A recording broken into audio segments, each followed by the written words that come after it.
Hi everybody, Dana Litwin here again, and welcome back to Tuesday Tips for Leaders of Volunteers. Continuing this mini-series based on my Hold 'em or Fold 'em, How to Inspire, Fire, or Move, challenging volunteers, challenging teammates, troublesome teammates.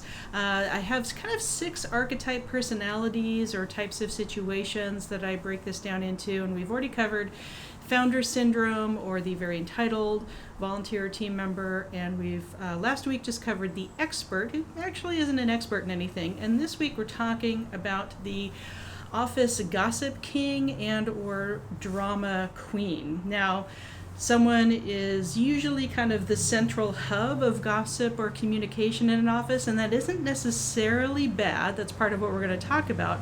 But when it does get bad and it kind of tips over into very distracting, harmful, or defamation, or hurting people's reputation, or sabotaging their work, then of course that needs action to be taken.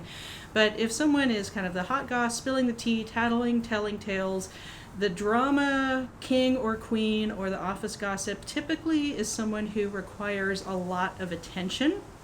And this can be an unconscious personality trait.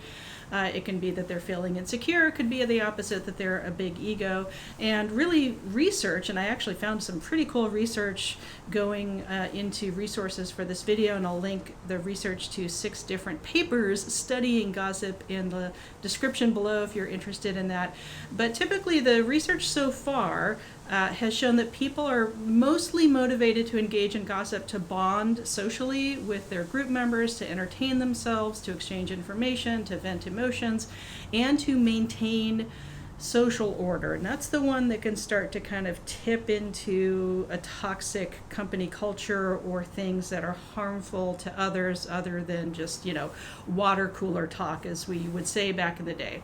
So when people are known as or have a reputation as the drama stirring up person, the gossiper, that can be something that's a sign of maybe something as strong as a personality disorder, where they feel that maybe there's a bit of narcissism mixed in there, where they need to cut people down to feel good about themselves. So again, when this tips into helping to feed a toxic culture in your office, that's when you want to do something about a toxic person, a gossiper, someone who is just stirring up drama, usually for no reason at all, just because they want to entertain themselves. But there's an elephant in the room in that everyone thinks that they aren't the gossip, so check amongst yourselves, check amongst your teammates.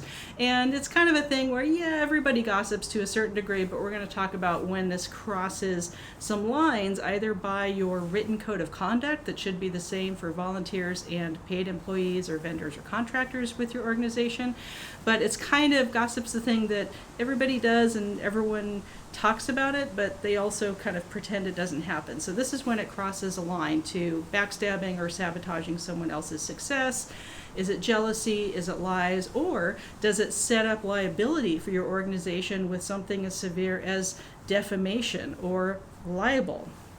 So the solution, if you feel like someone's gossip habit or being the drama queen or the drama king of the office is getting out of hand, then the solution to that is really to set very, very clear boundaries, perhaps some communication training for them or their team, or I think communication training and kind of nonviolent communication is really important just for any organization.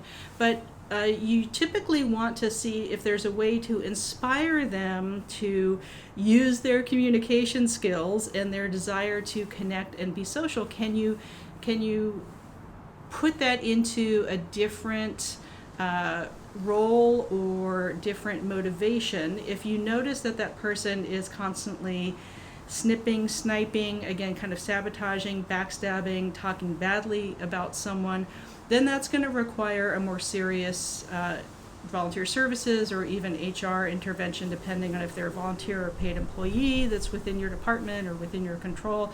If you're not directly supervising the person that you think is a problem, of course, use the HR methodologies and policies and systems that are set up with you in your organization.